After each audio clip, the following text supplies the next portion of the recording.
Stage 4 మోకాళ్ల అరుగుదలకి నొప్పి లేకుండా కీళ్ల మార్పిడి ఆపరేషన్ చేయబడును. Doctor Ramesh Gajula, endoscopic spine ortho surgeon and pain physician, పెనిషియా spine pain ortho and sleep centre, Uppal, Hyderabad.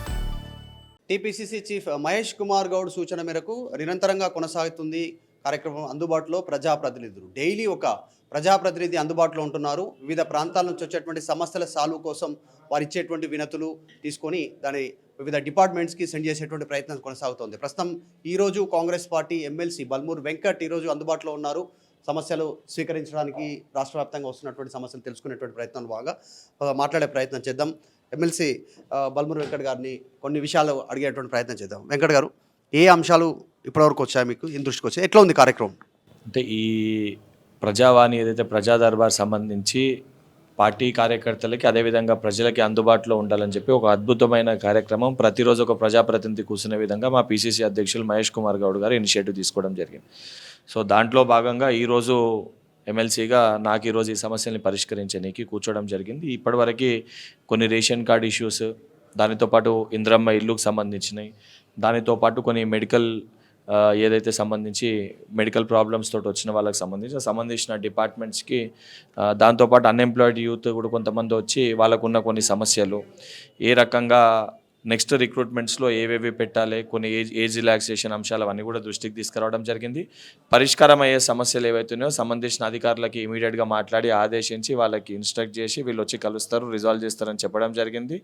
దానితో పాటు ఏవైతే గవర్నమెంట్ డెసిషన్ తీసుకోవాల్సిన ఇష్యూస్ ఏవైతున్నాయో అవన్నీ కూడా సంబంధించిన చీఫ్ సెక్రటరీ గారు కూడా కాల్ చేసి కొన్ని అంశాలు వారికి కూడా పంపడం జరిగింది. దానితో పాటు అఫీషియల్గా వచ్చిన ప్రతి ఇష్యూని కూడా లెటర్ హెడ్ పైన అడ్రస్ చేస్తూ ఆ సంబంధించిన డిపార్ట్మెంట్స్కి కలెక్టర్స్ కూడా పంపడం జరుగుతుంది. నిరుద్యోగులకు సంబంధించిన విషయంలో కాస్త ఎక్కువ ఎక్స్పెక్టేషన్ ఉంటుంది. గతంలో మీరు దీన్ని లీడ్ చేశారు ప్రతిపక్షంలో ఉన్నప్పుడు, కాబట్టి వచ్చేటువంటి రోజుల్లో ఎట్లా ఉండబోతుంది, దానికి సంబంధించి ఏమొస్తుంది, వారి గురించి ప్రధానమైన వినతులు ఏమున్నాయి నెక్స్ట్ రిక్రూట్మెంట్స్? గత ప్రభుత్వము అవగాహన లేకుండా, ఆలోచన లేకుండా 317, 46 కొన్ని తలతిక్క జియోలు తీసుకొచ్చి నిరుద్యోగుల పాలిట శాపం లెక్క వాళ్ళు వ్యవహరించారు. సో అవన్నిటిని పరిష్కరించుదామని ఒక దృఢ సంకల్పంతో మేము ఉన్నప్పుడు ఏంటంటే ఫైనల్ స్టేజ్కి దాన్ని తీసుకొని వచ్చి పరిష్కరించలేని పరిస్థితికి తీసుకొని వచ్చారు. సో నెక్స్ట్ రాబోయే రిక్రూట్మెంట్స్లో ఇటువంటి కొన్ని జీవోస్ ఏవైతే నిరుద్యోగుల పాలిట శాపాలు లెక్క ఉన్నాయో అవన్నిటిని కూడా సవరించాలని చెప్పి విజ్ఞప్తి చేయడం జరిగింది. తప్పనిసరిగా ఆ రిక్వెస్ట్ అన్ని కూడా ఏ పరిధిలో ఉన్నాయో, ఇప్పుడు టీజీపీఎస్సీ పరిధిలో ఉంటే ప్రభుత్వ తరఫున నేను కూడా దానికి రిప్రజెంటేషన్ ఇచ్చి ఆ సమస్యని పరిష్కరించమని చెప్పడం జరుగుతుంది. దాదాపు ప్రభుత్వం ఏర్పడినప్పటికీ ఇప్పటివరకు సరే నోటిఫికేషన్ రిక్రూట్మెంట్ ఎవరు ఇచ్చినా కూడా భర్తీ చేసి నియామక పత్రాలు 65 పైచీలకు ఉద్యోగాలని ఈ ప్రజాప్రభుత్వం ఇవ్వడం జరిగింది. రానున్న 6-7 నెలల్లో కూడా ఏదైతే ఆ పైప్ లైన్లో నెక్స్ట్ పెండింగ్లో ఉన్న ఏవైతే అన్ఎంప్లాయిడ్ సంబంధించి జాబ్స్ ఏవైతే ఉన్నాయో సుమారు 35,000 నుంచి 40,000 ఉద్యోగాల్ని కూడా నెక్స్ట్ 6 to 7 మంత్స్లో ఈ ప్రజాప్రభుత్వము భర్తీ చేయబోతుంది. రైట్. నిన్న పాడి కౌశిక్ రెడ్డి కొన్ని స్టేట్మెంట్ చేశారు. ముఖ్యమంత్రి రేవంత్ రెడ్డి పైన కొంచెం వివాదాస్పదమైనటువంటి కామెంట్ చేశారు. హుజురాబాద్ ఎమ్మెల్యే, మీరు హుజురాబాద్ నుంచి అక్కడ కాన్సన్ట్రేషన్ చేసి ఏం చెప్తారు? కౌశిక్ రెడ్డి అనేటోడు తన ఎగ్జిస్టెన్స్ కాపాడుకోనీకి, లేదా రేపొద్దున మళ్ళీ ఈటల రాజేందర్ ఎక్కడ బీఆర్ఎస్ పార్టీలో జాయిన్ అయితే మళ్ళీ రేపొద్దున ఆయనకు టికెట్ ఇస్తారో ఇయ్యరో అని చెప్పి ఒక కుటుంబం దగ్గర మెప్పు పొందనీకి ఏది పడుతుంది మాట్లాడుతుండు. లేదా గతంలో ఆయన ఎమ్మెల్సీగా ఉన్నప్పుడు ఆయన డ్రైవర్ లెక్క పనిచేస్తాడు, బాగా అలవాటు ఆయనకి. ఆయన గతంలో డ్రైవర్ లెక్క పనిచేసి కేటీఆర్ని చేసిన పనులన్నీ కూడా ఈరోజు మా ప్రభుత్వంలో నేతలు కూడా చేస్తారని చెప్పి అతను భావిస్తుండేమో. కానీ ఆయన చేసిన ప్రతి స్టేట్మెంటు, ఆయన మాట్లాడిన ప్రతి మాట కూడా బహుశా కేటీఆర్ని ఉద్దేశించి మాట్లాడబోయి వేరే రకంగా మాట్లాడినట్టు నాకు అనిపిస్తుంది. నిజంగా పర్సనల్గా ఆయన ఎక్కడ పోయిండు, ఆయన ఏమేం చేసిండు, ఎక్కడెక్కడ తిరిగిండు అని ఆ విషయాలకు వెళ్ళి మాట్లాడితే ఆయన పైన కూడా అనేకమైన అలిగేషన్స్ ఉన్నాయి. ఏదో షేక్పేట్కి రిపీటెడ్గా పోతాడు, షేక్పేట్లో ఒక అపార్ట్మెంట్కి పోతాడు, ఎవరి దగ్గర పోతుండు. సరే, పర్సనల్స్ మేము ఏది కూడా మాట్లాడొద్దని ఒక పాయింట్ వరకు లిమిటేషన్ పెట్టుకొని మేము మాట్లాడతలేం. నిజంగా ఆయనకి వాస్తవానికి ఆ కేటీఆర్ ఎక్కడ తిరిగిండు, ఎవరితోటి పోయిండు, లేదా ఆ కేటీఆర్ ఆ యూకే పోయినప్పుడు ఎక్కడున్నాడు, కేటీఆర్ దుబాయ్ పోయినప్పుడు ఎక్కడున్నాడు, లేదా కేటీఆర్ మొన్న బర్త్డే జరుపుకున్నప్పుడు ఎవరితోటి జరుపుకుంటూ, లేదా ఫార్మ్ హౌస్ ఏదైతే సంబంధించి ఆయనకు ఫార్మ్ హౌస్లో ఏ రాజులు ఎవరిని తీసుకొని వచ్చి ఇటువంటి పర్సనల్ ఇష్యూస్ తీసుకొని లేనివి ఉన్నట్టు చెప్పి సోషల్ మీడియాలో ఏదో పేరు తెచ్చుకొని ఇప్పుడు కూడా ఆయన ఇంటిపైకి ఎవడు వస్తానే చెప్పలేదు, నా ఇంటిపైకి వస్తారు, అటాక్ చేస్తారు అని చెప్పి ఒక పొలిటికల్ స్టంట్ చేసే ప్రయత్నం చేస్తారు. అండ్ కౌశిక్ రెడ్డికి పిచ్చి ముద్రిపోయింది. పిచ్చి ఎంత ముద్రిపోయిందని అంటే ప్రభుత్వము ప్రజలకు ఇచ్చే సంక్షేమ పథకాలు కళ్యాణ్ లక్ష్మి, షాదీ ముబారక్, సీఎంఆర్ఎఫ్ చెక్కులు ఇవ్వాల్సిన ప్రజలకి సరైన సమయంలో ఇస్తే అధికారులను ఇవ్వద్దు, నేనే ఇవ్వాలి ఎమ్మెల్యేగా అని చెప్పి ఆ చెక్కులను ఇతని దగ్గర పెట్టుకొని ఆ సంక్షేమ పథకాలు ప్రజలకు అందితే ప్రభుత్వం పైన మంచి పేరు వస్తుందని చెప్పి ఆ చెక్కులు డేట్లు అయిపోయే వరకు ఆ చెక్కుల్ని దాచిపెట్టుకొని డేట్లు అయిపోయినాక పోయి కమలాపూర్ మండలంలో హుజరాబాద్ నియోజకవర్గంలో ఆ చెక్కులు ఇస్తే ఆ చెక్కులు పాస్ కాలేదు. అది వాని పరిస్థితి. అది ఎమ్మెల్యేగా వాని వ్యవహారం ఆ రకంగా ఉంది. ఈరోజు సిగ్గు లేకుండా వాడు ఇంకా బయటికి వచ్చి గుడికి పోయి రీల్స్ చేసుకుంటే అది ఏ రకంగా యాదగిరి గుట్టయి కూడా మనం చూసినాం.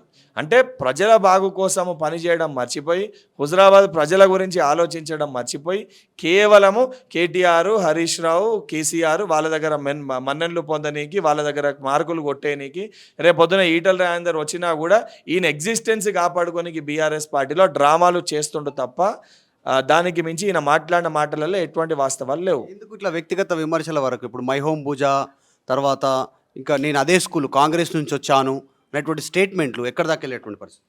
మీకు అదే చెప్తున్నా, వాడు అసలు వచ్చింది వైఎస్ఆర్ కాంగ్రెస్లోకి వెళ్ళి ఇలాకి వచ్చిండు. ఫస్ట్ కౌశిక్ రెడ్డి అనేటోడు ఫస్ట్ వైఎస్ఆర్ కాంగ్రెస్ పార్టీలో ఉండే. వైఎస్ఆర్ కాంగ్రెస్ పార్టీలో ఉండి ఇక్కడికి ఏం వ్యవహారాలు పెట్టిండో, తర్వాత మా పార్టీలో ఆ రోజున్న పీసీసీ అధ్యక్షులు, ఈ రోజున్న మంత్రి ఉత్తమ్ కుమార్ రెడ్డి గారు పాపం ఆ రోజు సపోర్ట్ చేసి వారి తమ్ముడుగా వస్తే ఆ రోజు హుజరాబాద్ టికెట్ ఇస్తే ఆఖరి నిమిషంలో వచ్చినా కూడా ప్రజలు ఏదైతే కాంగ్రెస్ పార్టీ గుర్తుపైన అక్కడ ఉన్న కార్యకర్తలు కష్టపడి ఓట్లేసి గెలిపి ఏదైతే సంబంధించి 50,000 పైచీలకు ఓట్లు వేసారు. ఆ ఓట్లన్నీ కూడా ఉత్తమన్న వెంట ఉండి ఇక్కడ మాటలన్నీ కోవట్టు లెక్క బీఆర్ఎస్ పార్టీతోటి పనిచేసి అవన్నీ గుట్టు రట్టయి బయటపడితే బీఆర్ఎస్ పార్టీలో చేరి ఎమ్మెల్సీ తెచ్చుకోండు. ఈరోజు ఎమ్మెల్సీ తెచ్చుకొని బీఆర్ఎస్ పార్టీలో ఉండి కూడా బీజేపీ పార్టీకి అక్కడ వ్యవహారాలు నడుపుతూ సంజయ్ గారితో టచ్లో ఉన్నాడు అని చెప్పి కరీంనగర్లో ఎవరిని అడిగినా చెప్తారు.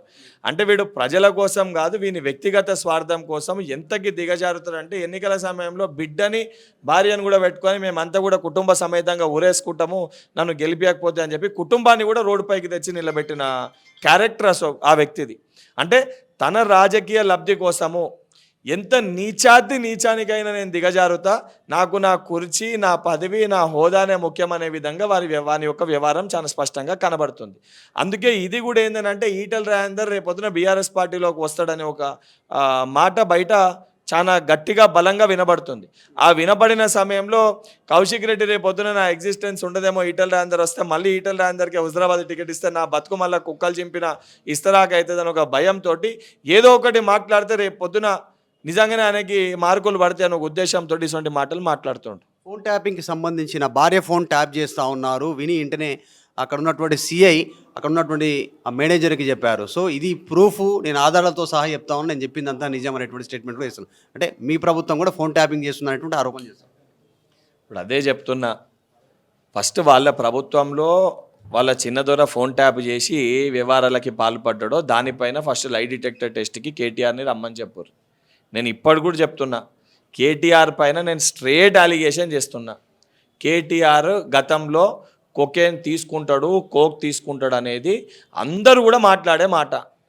ఆ శాంపుల్ ఏదైతే టెస్ట్ పదే టెస్ట్ చేయమని అడుగుతారు, ఇప్పుడు అధికారాన్ని కోల్పోయారు. ఎక్కడన్నా పట్టుకొని ఏదన్నా కేసులో లోపలేసి టెస్ట్ చేస్తే ఆ శాంపుల్స్ బయటపడితే అని ఒక భయంతో ఇంత పొలిటికల్ హీట్ నడుస్తున్న అన్నిటినీ ఇడిచిపెట్టి ఈడికెళ్ళి యూకేకి వెళ్ళి ప్యారిస్ పోయి హెయిర్ ట్రీట్మెంట్ ఏమి తీసుకుండు, ఏం మెడికేషన్ తీసుకుండు, ఎందుకు హెయిర్ ట్రాన్స్ప్లాంటేషన్ చేయించుకుండు, ఎందుకు బాడీ డీటాక్సిఫికేషన్ చేయించుకోలేదా, చేయించుకోకపోతే ముందు టెస్ట్కి సిద్ధం కాదు అన్న వ్యక్తి ఈరోజు తిరిగి హైదరాబాద్కి వచ్చి ఏ టెస్ట్ కన్నా నేను ఒకసారి టెస్ట్ చేయించుకొని మళ్ళీ కరెక్టా కాదా రెండోసారి కూడా టెస్ట్ చేయించుకొని నిజంగానే దొరుకుతలేదని తెలిసి మళ్ళీ ఇలా తిరిగి వచ్చి నేను ఏ టెస్ట్ కన్నా సిద్ధం అని చెప్పి ఇప్పుడు మాట్లాడుతుండు.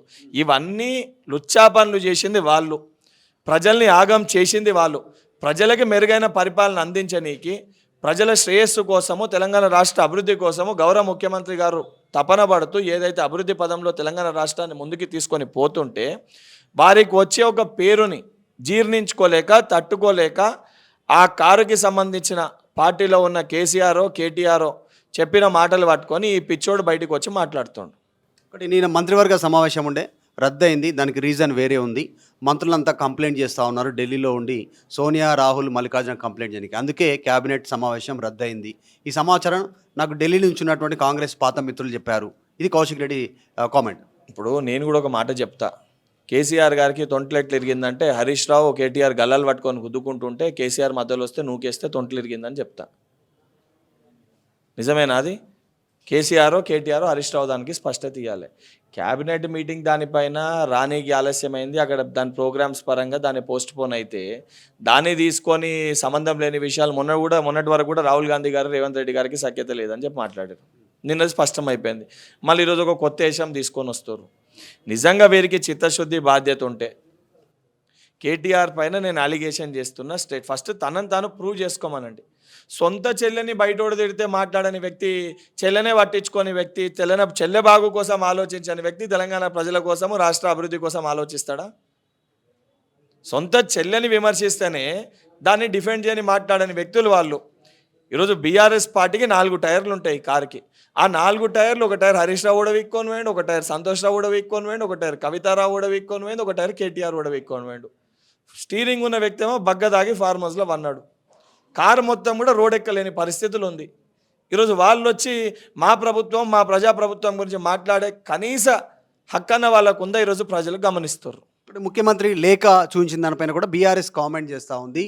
ఆ లేఖలో సోనియా గాంధీ నేను రాలేకపోతున్నాను అనేటువంటి చేసిన స్టేట్మెంట్కి దాన్ని ఆస్కార్ అవార్డు లేదా నోబెల్ ప్రైజ్ అని ముఖ్యమంత్రి చెప్పుకోవడం అనేటువంటిది అక్కడున్న పరిస్థితిని అర్థం పడుతుంది అనేటువంటిది బీఆర్ఎస్ చేస్తున్న విమర్శ. అసలు ఏం జరిగింది, లేఖలో ఏముంది అనేటువంటి చర్చ కొనసాగుతుంది.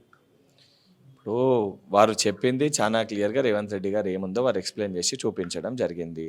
ప్రతి దాన్ని కూడా వక్రీకరించి ఇంటెన్షనల్గా ఏదో జరగని దాన్ని జరిగినట్టు చూపివనికి వీళ్ళు చేసిన నాటకాలన్నీ కూడా బట్టబయలు అవుతాయి. కాబట్టి ఇవన్నీ డ్రామాలు ఆడుతుండ్రు. నేను మళ్ళీ చెప్తున్నా, తెలంగాణ రాష్ట్రంలో బీఆర్ఎస్ పార్టీ నాయకులకి మాట్లాడే అర్హతనే లేదు. మాట్లాడే అర్హత వాళ్ళకి కావాలంటే ముందు వాళ్ళ నాయకులని బయటికి వచ్చి మా పైన వచ్చిన అలిగేషన్స్ని మొదట ఫోన్ ట్యాపింగ్లో మేము పాల్పడలేదు, మేము ఏ హీరోయిన్ది, ఏ జ్యుడిషియల్ పర్సన్ది, ఏ పొలిటీషియన్ది, ఏ రిపోర్టర్ది ఫోన్ ట్యాపులు మేము చేయలేదు. ఆ ఫోన్ ట్యాపులు చేసి మా పైశాచిక ఆనందాన్ని మా కేటీఆర్ పొందలేదు, ఇటువంటి వ్యవహారాలకి మేము పాల్పడలేదని ముందు కేటీఆర్ లై డిటెక్టర్ టెస్ట్కి బయటికి వచ్చి చెప్పాలి. రెండోది, తెలంగాణ రాష్ట్రంలో డ్రగ్ కల్చర్ని ఎరాడికేట్ చేయాలని చెప్పి మేము తాపత్రయపడి కష్టపడుతుంటే ప్రతిపక్ష నాయకుడు కనీసం అసలు బిల్లులు పెట్టినప్పుడు కూడా అసెంబ్లీలో వచ్చి మాట్లాడలేదు. ఎందుకంటే స్వయాన తన కొడుకుని తాను ఆపలేకపోతుండు కాబట్టే ఇటువంటి విషయాలపైన నా ఇంట్లో నేను సక్కదిద్దుకోలేకపోయినా నేను వచ్చి ఇటువంటి అంశాలపైన అసెంబ్లీలో ఏం మాట్లాడతా అని చెప్పి ఒక కంక్లూజన్కి వచ్చే కేసీఆర్ అనే వ్యక్తి వస్తలేడు. ఇవన్నిటినీ కూడా ఏందనంటే కేటీఆర్ చెప్పిండని చెప్పి కొంతమంది పిచ్చి కుక్కలు ఎవరైతే ఉన్నారో, సరే ఎమ్మెల్యేలు ఉన్నారు కాబట్టి మొన్నటి వరకు గౌరవించిన, కానీ పిచ్చి ముద్రిపోయి పిచ్చి కుక్కల లెక్క ఏది పడితే బయటకు వచ్చి అట్లా మాట్లాడి మా పైన విమర్శలు చేస్తే, సరే ఓర్పు సహనంతో అధికారంలో ఉన్నాం కాబట్టి పదవులలో ఉన్నాం కాబట్టి మేము కూడా ఓర్పుతోటి సహనంతో ఉంటాం. కానీ రేవంత్ రెడ్డి గారికి, కాంగ్రెస్ ప్రభుత్వానికి తెలంగాణ రాష్ట్రంలో వీరాభిమానులు ఉన్నారు. రేపొద్దున ఇదే వ్యవహారం ఇదే రకంగా ఉంటే రేపొద్దున మీరు ఎక్కడ తిరిగినా చెప్పులతోటి కొట్టే పరిస్థితి వస్తుంది. ఆ పరిస్థితి వచ్చినాక మళ్ళీ వీళ్ళే కొట్టిపిచ్చిరు అని చెప్పి చెప్తారేమో. మీరు మాట్లాడే మాటలకి ప్రజలు రేపొద్దున వాళ్ళకి ఇచ్చే తీర్పు ఆ రకంగా ఉంటుంది. ఇది ఎమ్మెల్సీ బల్మూర్ వెంకట కౌశిక్ రెడ్డికి సంబంధించినటువంటి అంశం పైన, తర్వాత అందుబాటులో ప్రజాప్రతినిధికి సంబంధించినటువంటి అంశం పైన మాట్లాడినటువంటి అంశం. అంటే హుజురాబాద్లో ఈటల రాజేందర్ తిరిగి మళ్ళీ బీఆర్ఎస్లోకి వచ్చేటువంటి అవకాశం ఉందేమో, అందులో భాగంగా మీడియా అటెన్షన్లో భాగంగా మళ్ళీ ఆయనకు వస్తే సీట్ ఉండదు అనేటువంటి ఒక దాని ఉద్దేశంతో భాగంగా స్టేట్మెంట్ చేస్తున్నట్టుగా కనిపిస్తుంది అనేటువంటి మాట్లాడుతూ ఉన్నారు. వీడియో జర్నలిస్ట్ జాఫర్తో మధు మల్కేడ్కర్, హైదరాబాద్. తెలుగులో ఫాస్టెస్ట్ న్యూస్ ఇప్పుడు కొత్త అవతారంలో 5 సెకండ్లోనే పూర్తి వార్తా సమాచారం మీ చేతిలో.